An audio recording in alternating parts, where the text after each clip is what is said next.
Good morning and welcome to Coffee with the Sarlos. I'm Kelly. Good morning, I'm Karen. We're going to start off with show notes today as usual. We have absolutely no news for you about our Evening with Medium events for the 2021 year. We're just going to sit tight and hold off booking anything with the Hampton until we know for certain what's possible health-wise.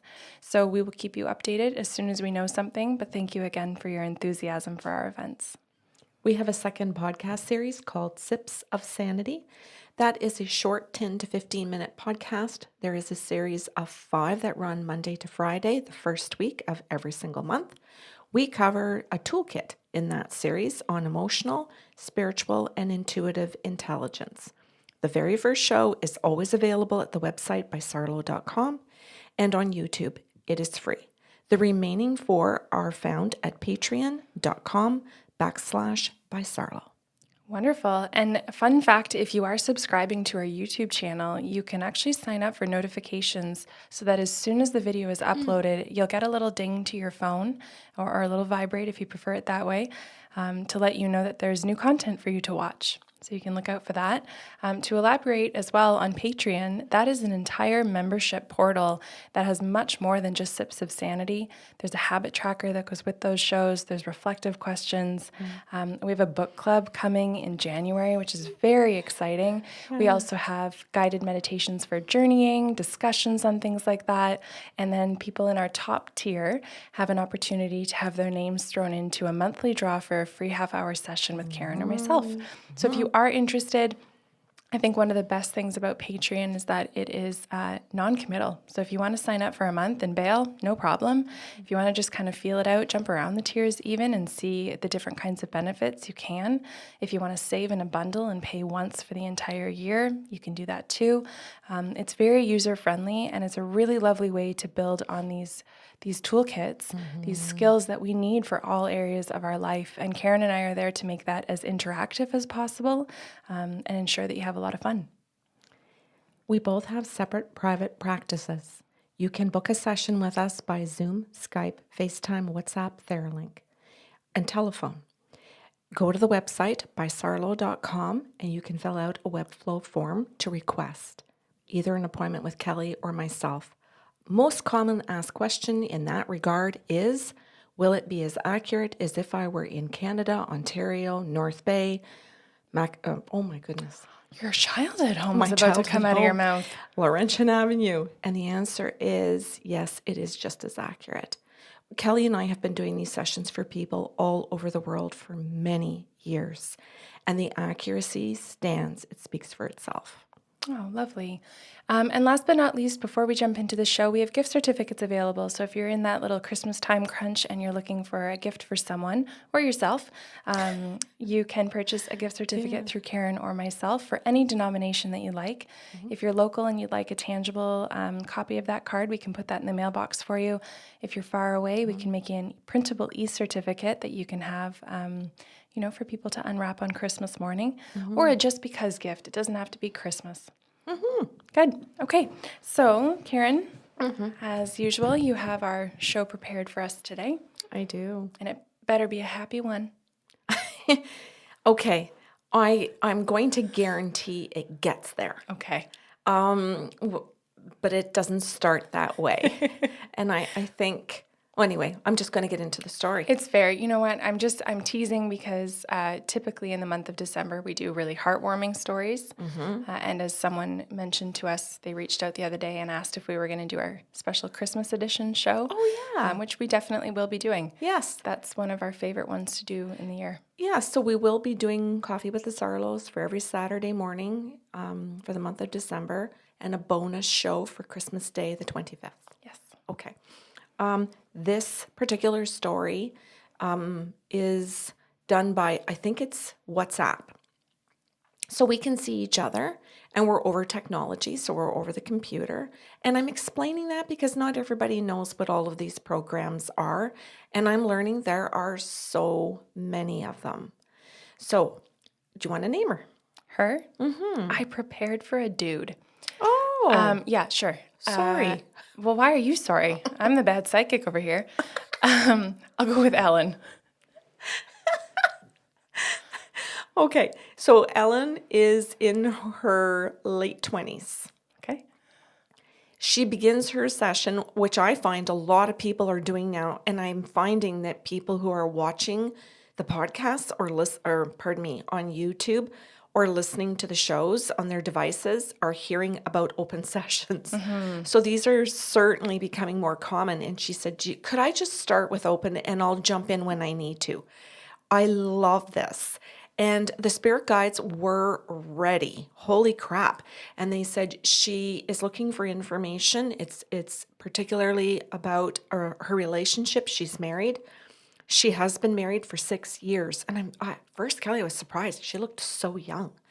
But anyway, I confirmed that with her, and she said that was correct, that she had been married for 6 years and that she was currently still married to him. And that was the purpose for the call.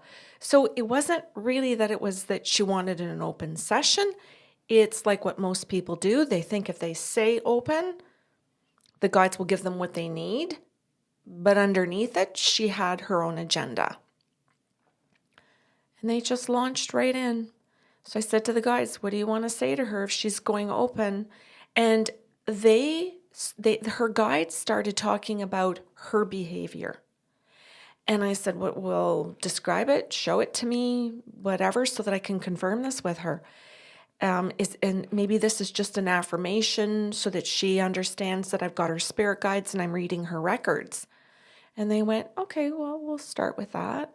So they showed and told me how she can be with her partner a people pleaser at first.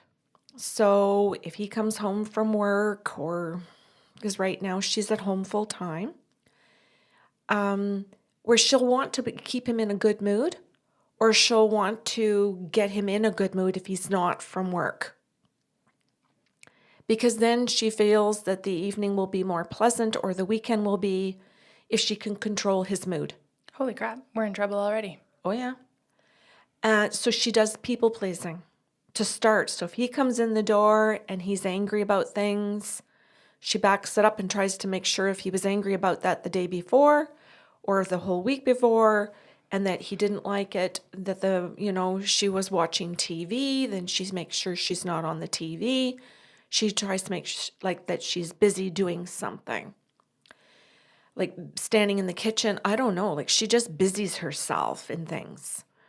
Then she swings it from that to withholding. Mm-hmm. So then if he comes in the door and she's just fed up with the people-pleasing part because maybe it didn't work the day before, even if she tried it all damn night, and he just stayed in his foul mood, then she's just fatigued with that, doesn't give a shit now. So her mood has swung to, I'm just going to withhold, I'm not going to talk to him, I'm just going to shut down and not talk. So she just goes cold, and then he's not in a good mood the second night or the second phase of this. Let's call it the second phase. Then third phase comes in and she bullies him. She will come in the door, or he will come home, or I don't know, just at different points in the day. I don't want to just say come home because it's just patterning. She bullies him. She will text him during the day. She will, while he's at work, she will become more aggressive. Not assertive, aggressive. And then her next option after that is, I'm done with that patterning of those three things that didn't work. I'm going to sit down and talk to him and try and get through logic. I'm going to speak through, and you can hear her in, like when the guides are saying, she sits down, she's reading a book, she'll sit down and she'll go, okay, that what just occurred wasn't very good. Maybe there's a better question. I'll reword it a different way. And you see her working, but working really healthily. Well, okay, just to be clear though, no one sees her, you do. Right. You're channeling this because you're picking up on the different five senses. Yes. So these are her cycles. And the guides they said to me, write them down, because if you just say one, and you say you're a people pleaser, she's going to go, and then she's going to think of when she stands up for herself and say, no, I stand up for myself, because that's the fourth cycle. And then if I say you stand up for yourself, she'll go, because she'll think of when she bullies or when she withholds. So you'll never get it right. So you better write them all on the page and then start with the first one. And if she cuts you off, show her the sheet of all 4. And I thought, well, that's cool. And they said, draw it so that it's a cycle. And I thought, that's cool. So I wrote it all out on her page. So she gave me a few minutes and I wrote out all the different cycles. Then I drew it in a circle. And I wrote each of them north, south, east, west. And what she does in each of those categories. And I just put them down on my table. She couldn't see because it was over WhatsApp. I just told her, I'm going to write this down. What the guides are telling me and what they're showing me, what I can hear and see and feel and use all of the senses.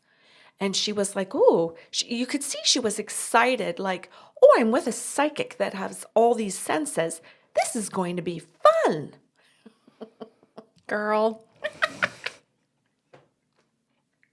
I love your response. It reminded me of Randy Rainbow. So I told her the first one about the people pleasing.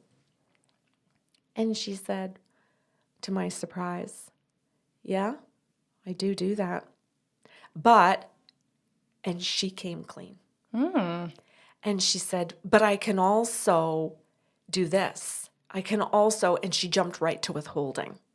I can people please, but I'm also a withholder, Karen. Like I can shut down and be pretty mean. And I said, okay. I said, the guides have asked me to show you the chart or the diagram and all of the different stages. And she went, stages? Like this? And I said, yes. I said, you actually have stages and you have points where you go from one to the next. And she went, well, that I didn't realize. She said, I didn't realize that it was patterning and that this was consistent. She says, I would have told you I had done bullying once, not repetitively. And I thought, okay, then this is going to help. So I showed her both. And I said, would you like me to text this to you so you can look at it as we go through your session? And I happened to have my phone on the desk. And she said, yes. So I sent it to her right away. And I said, take a look at this so that we can actually discuss this together. And she goes, is this going to be my session? If you want it to be. You got her. And I said, exactly what you said. And I waited for her to receive the list. She looked down at it and I had written, which I had forgotten, I had written underneath that, all of that he is aware of her 4 patterns, that he likes them, that he's prepared for them, that he even talks about them at work. Well, I'm going to go home and Ellen is going to be this tonight. And someone might say to him at work, well, how do you know what she's going to be tonight? Oh, because for the last week she gave me the cold shoulder, so we should be entering bully phase next. And so I wrote down underneath that he knows her stages, that he likes them, that he's prepared for her in every one of the stages with his brick walls to whatever she's going to do. What a jerk. Oh, yeah. And that he likes the status quo for the rest of his life. He is good. He thinks this is marriage. Imagine if his vows actually said that. Did I skip ahead? No, you did that gorgeously, Oh, though. okay. You just did a fantastic analogy. Well, and you know what? I'm actually drawing inspiration from you because in a previous show, you talked about what would your death certificate say as your secondary cause of death, right? So if you died from a heart attack, fine, that's your first cause. But was the secondary cause like boredom or verbally abusive relationship or whatever that might be? And I just think what if he had to stand up in front of loved ones and say to this person, I vow to fight with you at every stage. I vow to prepare to abuse you when I see you abusing me. Who puts a ring on that? I vow to brick wall you. I vow to never go to therapy. And I vow to humiliate you by talking to the public about our cycles instead of you. Yeah, because you've made a great point that he's vowing to talk about it to everybody else but a therapist Or her. or her To even say, like, directly. hun, look, I come in the door, you do this one day, you do this on the second, this on the third, this on the fourth. This has got to stop. Or even, hun, you do this on the first, second, third, and fourth, and I love it. Like, he's not even being honest to talk about it with her. And she got to see that it was written on the page underneath it. So I went to look down at the page and I saw what was written underneath that cycle, and I read it and I thought, oh my God. And I didn't have a chance to say anything. And I thought, well, you know what? That's okay. She's going to get her page at the end of the hour anyway, and it was going to come out next anyway. Yeah. So if she's just sitting there and she's reading it and she can absorb it for a minute, maybe this is where she actually will learn it on the page, have to raise her head and look a stranger direct in the eye, that someone else knows the truth. And that maybe she's just not so lonely in knowing. Underneath that was written that he will fight to remain static in the relationship. Oh, that's a doozy.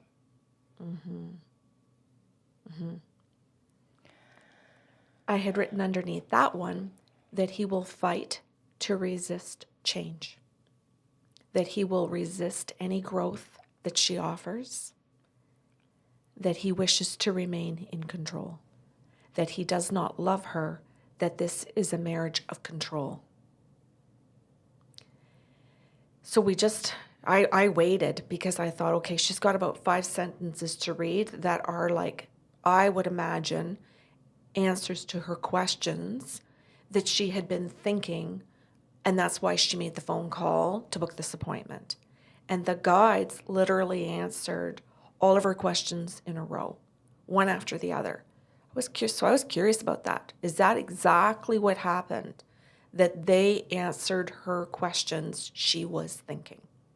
And before I can ask her, just to validate if that's correct, she looks up at me and she says, I'm exhausted and I'm only in my late 20s. I don't know how I'm supposed to do this for decades. I don't know. Well, pardon me. It's not that I don't know. You're not. You're not. And the belief system that tells you you are is unhealthy. That's right. Beautifully said. So I then paused and I said to her, did the guides answer questions that you had been asking in your head about your relationship? And she laughs, pulls out a piece of paper and holds it high enough for me to be able to see it, turns it around and shows me and says, here are all my questions.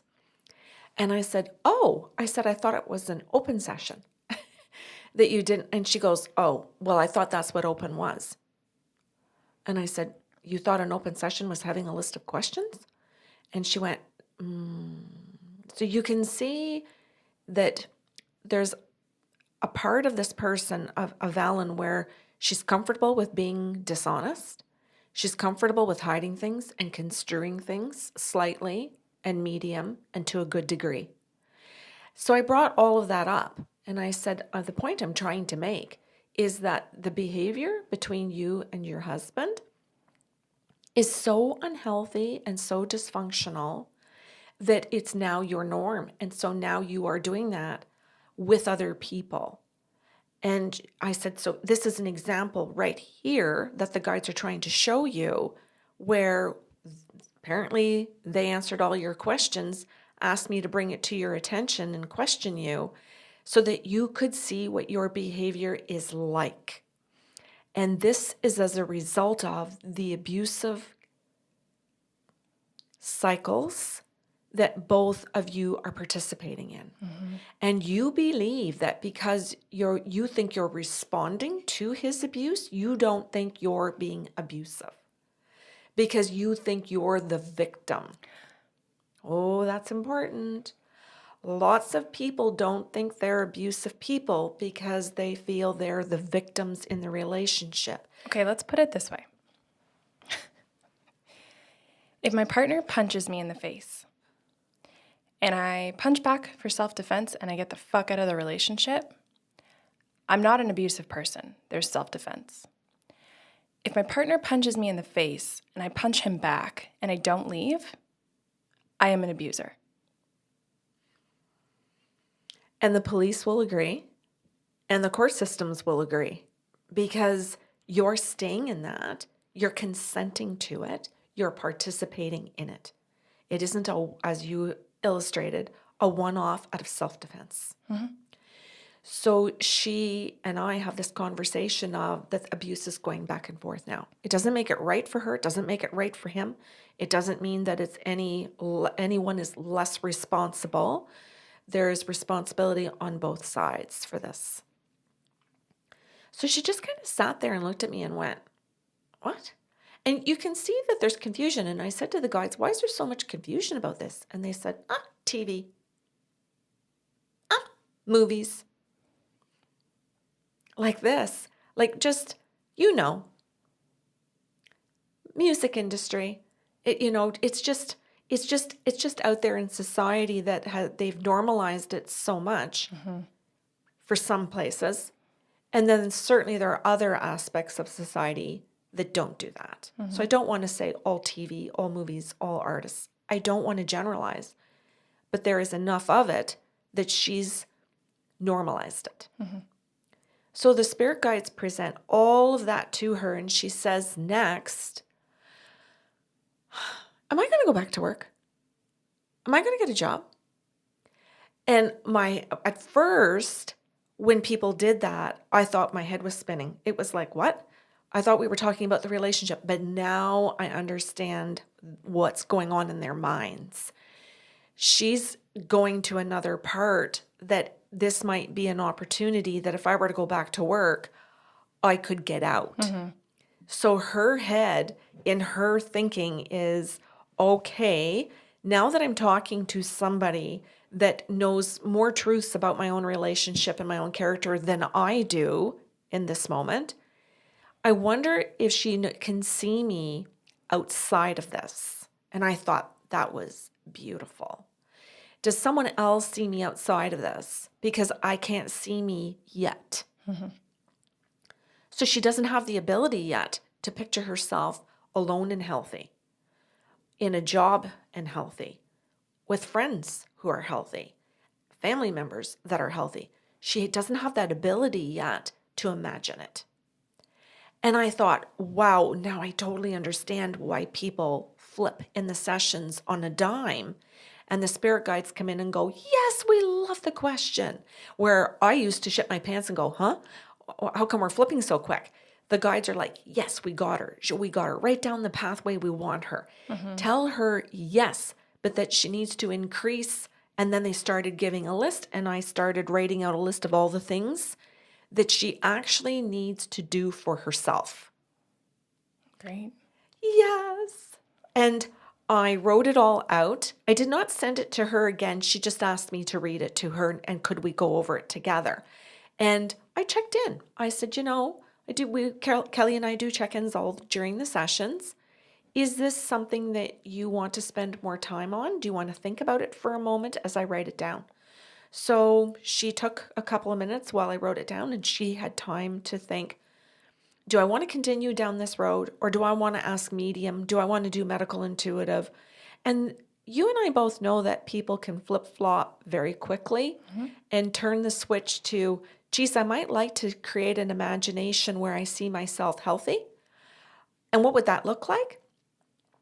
Or do I want to avoid that thought now, run back into my corner of abuse, including self-abuse, and just ask if, you're a medium? Is my grandpa here? And Kelly, sometimes that is a diversion tactic. And I don't know. I don't know at this point what it is. So I just said to the guides, what are you guys offering? And they came back and said, well, she's looking for two people on the other side. She has a grandmother and a paternal and her dad. And I thought, oh, okay. And am I doing that? And they went, yes, and we're going to bring them in together. to talk to her. They both died of heart attacks, both of them. And I'm like, okay, I can affirm that. So Ellen did. She said that was correct about both of them having heart attacks and that both had passed and that those were the two people that she wanted. So I said, well, I'm just going to go to your grandmother and see what she wants to say to you. Are you open to anything, or is it something specific that you need? And she says, no, you can just tell me anything my grandmother wants to say. So her grandmother says to me, well, we're going to stay on topic. I'm here specifically because my granddaughter is not working. She's not looking for work because she is so preoccupied with what's going on with her partner and is so exhausted by it that she's literally in a depression. And doesn't understand the depression. She's so focused that this marriage has to work, that it can't be a failure, that she spends all of her energy thinking about it. So instead of doing a resume, instead of going online, she's researching behavior, she's trying to figure out other things, but she's not actually educating herself. She needs to be education focused instead of, oh, there's a TV show and it looks like my marriage. I'll watch that. So she said, could you please tell her that she needs to spend her time learning? And that when she starts to get even one or two tools, she'll start retrieving her energy. And that energy then can go towards, what do I want to do with my life? When you implement the tool. Yes. And I just want to make this clarification because I've been dealing with a lot of people lately who will say to me in a session, oh yeah, that makes sense. Oh yeah, I get that. And it's like, okay, that's great that you can wrap your head around the concept, but have you implemented this? Well, no, I haven't started doing anything. Right. Well, then that's why you're not feeling better. That's why you don't have the energy yet. Without an action, your anxiety can't go anywhere. Your depression can't go anywhere. So her grandmother gives her a plan of action for her to follow. And then she says to her that she is so fixated on controlling her husband because he is not trustworthy. Isn't that gorgeous? That's a nightmare. That's like, what did my Mary used to say? Nailing Jello to a tree? And that's what's happening. So she spends her days and her time trying to calculate what, or guess or guesstimate what he's going to bring home. And then she responds. And now you're hearing that he's at work saying, I know what she's doing. I'm watching her behavior. I'm going to come home and give her a run for her money. You sunk my battleship. Yeah. So but he's got the job. He's got the independence. He's got the control. You got it. And he knows that she doesn't. He knows that he's exhausting her to the point that she cannot work, to the point that she is not in self-care. He's in self-care. He can go out with his friends and socialize. He can go get his groceries. He can go and do things. She is struggling more and more with, I'm too tired to go out today. Can you pick up groceries on your way home? Now that becomes a fight because he's like, well, she's lazy. Why is she lazy? Because she's spending all of her energy for the fight. But he knows that. So he knows that all of this is all, everybody knows my favorite word, a clusterfuck. So he's quite content with that, even though he might come out and attack her about that. Well, yeah, because then there's a leg up for him to be able to use shame against her. Yes. You're too tired to get groceries and you do nothing all day. I will shame you for feeling this way. Yes. Thank you so much for doing that, because that's where her dad walked in. And her dad goes, I have to talk about the shame factor. This is how I behaved. I am her husband.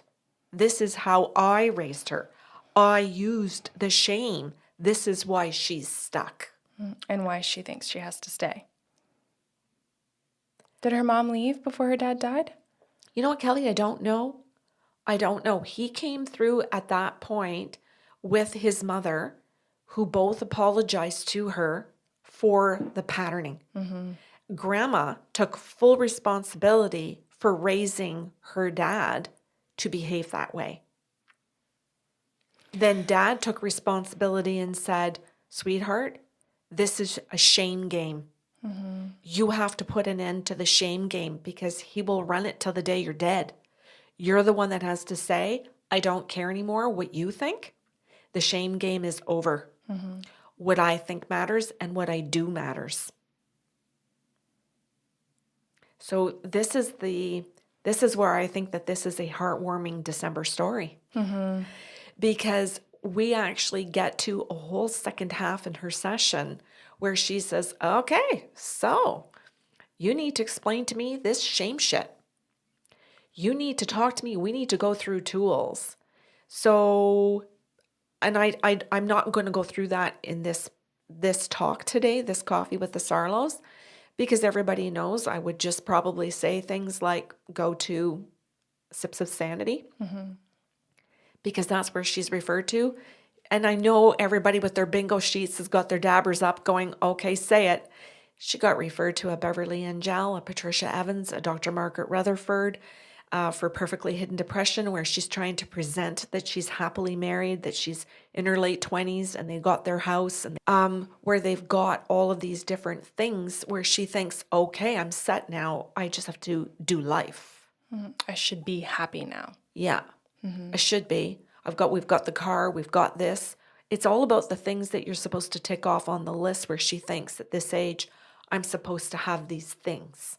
But nowhere on that list is the word or the phrase, a healthy relationship. It's just marriage. It's not a healthy home. It's a house. Right? Yeah. Well, we're not taught to set goals like that. Right? We are taught to think of what we want in terms of things and nothing in between. We're not even actually taught how to get there. And we're not taught about what those things even really look like in terms of maintenance, right? So if a teacher says, "Oh, good for you, you aspire to be a police officer," no one says to you, and I mean age appropriate, this is going to be a post-traumatic stress career that you choose. You're going to need lots and lots of standby therapy and health teams to make sure that you can maintain your mental health while doing a great job at policing. Yeah. Right? Like that we don't, and I'm not saying it's a teacher's job. I'm not saying it's 100% on you guys. That's not where I'm going with this. I'm simply saying that we are taught to just look at others and think, I want that, but not further examine it. I think there's a good example of that in the police officer. And I think another good example is the teacher's job, where a lot of people look at a teacher has control. A teacher tells people what to do. They get 2 months off in the summer. They get pension and benefits and holidays, and they can't get fired. I think people look at that and go, then I'll be that, because it's going to give me stability and money. And if I marry another teacher, well, then we can have that kind of house at that. They look at the things. Did I word all that right? I hope I Yeah. did. As opposed to, what else is that going to require of me? Well, and I'll say too, like, for people who are just in high school thinking about what they potentially want, they may not even go to the stability factor. They might actually go to, I'm passionate about history and I'd love to make it interesting for students. And I feel passionate about, helping kids achieve things. But again, they're not taught, by the way, you'll be blamed for everything that the kids don't know when they're older. You will be their therapist. You will be their nurse. You will be Their parent. Their parent, 100%. But also, you're not allowed to parent too much because that crosses every boundary. You're not allowed to touch them, talk to them in certain ways, or reprimand them. But good luck parenting. Like, no one actually says, here's what this actually entails. Yeah. And that's the point. And so we wonder, why am I not happy, even though I have these things? What is my purpose? Why do I feel lost? Even though I have these things or this career or this partner or this house, the things I've thought. So there's a whole other process and the series of questions that go along with it. And we got some of that done. Lovely. Yeah, we moved through the learning how to ask ourselves better questions session. I'll just call it that for lack of a better way of saying that. But where she learns how important it is not to focus on him, his behavior, what he's doing, what the pattern will be, what his mood will be. How do I react? If it's this, do I do this? She's so consumed with the responses to the relationship instead of, what do I want to do today? What do I want to do tomorrow and next week and next month? What kind of career could I see myself doing? What kind of questions should I ask myself about those careers to see if they actually fit my character? What do I want to feel? Yes. How do I want to feel each day? Will that career allow me to feel those things? Or will I be feeling something so far off the chart from that I'll end up hating it because I can't feel what I want to feel? So we created a series of questions for her so that she could sit each day when he's going out the door and she gets out of the shower, that she gets to sit down and go, this is my homework today. Wonderful. My homework is to answer these questions about what I feel, and then what do I do? And if I choose something, does that align with what I feel, again, with what my goal is? That's why I said it's such a happy story, because we start off really buried here at the beginning, remember, in her cycles? And she really thinks, what? Like, what a... this is going to be a rough hour. So she switches it to medium, thinking It'll get better. it's going to get Easier. better. Yeah. And I really have to say, Grandma and Dad and her spirit guides did a really good job. Well, can I point out as well, like, you did a great job channeling, because if someone is listening to this show right now and thinks, wow, Ellen's been through a lot, and now she's hearing why she's actually upset and depressed, Yeah. you can get down to the bottom of why, and you've heard in the podcast that the guides and you channeled how, which is your action. I want to actually spell it out for people that is what channeling can do, and it is also what life coaching can do. And with a good therapist, a therapist can do that. Absolutely. Yes. So I like how you pointed out that all these different people can fulfill those roles for somebody. So if you're sitting there and this is you, or you know someone and it's okay to share that kind of information with them, then now there's a variety of ways for people to hear, geez, I don't have to sit here in my apartment or in her house. Ellen doesn't have to sit in her house all by herself and think, how do I move through this? So her last question at the end of her time was, am I allowed to call back? Oh, And I get asked that a lot. I feel sad when people ask that. Like, am I allowed to call again? And of course, the response is, that's your choice. Well, I've heard from other people I shouldn't be dependent on a psychic. And it's like, yeah. Okay, well, let's hang on a sec. You're right. You shouldn't be dependent on a psychic. However, your question should not be, am I allowed to call back? Because a psychic who wants you to be dependent will answer, yes, of course, and you should. Like, they'll play into that if you're not with someone who's healthy. The question needs to shift to something like, could I have more tools if I book more sessions? You know, what's possible? What can I benefit from these situations? Rather than, am I allowed to? Yes, it's a self-assessment. One of my answers was, well, you make your self-assessment as to what you need. Then you make your list of people who can help you, and you make your appointments with those people. And it can be more than one on your team. I have way more than one person on my team. I wouldn't expect one therapist or one friend to get it all right. That's just not how that happens. I have 3 massage therapists. They all do different things. They all meet different needs. And I sit down and I go, oh, my back feels this way. I need Amanda. Oh, no, I need Kat. Oh, no, I know what all of them can do, and I know what all of them can offer. It might be a Danica day or whatever. You have to know yourself, and that's what Ellen is beginning to learn. Lovely. So I thought this was actually a heartwarming December story, because this is actually about learning how to know yourself and how to love yourself and to be a healthy individual. If she chooses to stay in that partnership and work and change things, and he changes, but the focus is not on him, it is on her. And her changes will bring her to her truth. Day one. That's it. That's fun. And this is going to sound really sneaky, and maybe I mean it this way. I love that when people book and have those kinds of sessions, like I walk away from that being like, you can't unhear it. You can't you can't unknow what you know now. And so if you do go back into those relationships, okay, you've really, really made a conscious choice at that point to choose that. Yeah.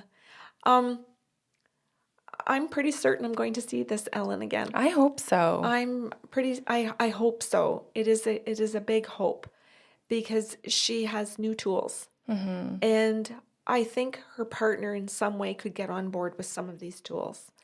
Every partner could, if you want to get your head out of your ass. Yes. And we will see. And it's just to take it one session at a time as to where she's at. That's what's going to matter, where Ellen is and what she's working on. Good. Well, thank you for preparing. Yeah, my pleasure. That's fun. Okay, so if you guys have questions or comments about today's show, you can email us at info@bysarlo.com. If you have time today to subscribe to your favorite podcast platform or to YouTube or both, that would be greatly appreciated. That helps us have a further reach with all of our content. You can also join us on patreon.com/bysarlo for more emotional intelligence and intuitive intelligence toolkits. And we really just hope you have a great Saturday. Take care.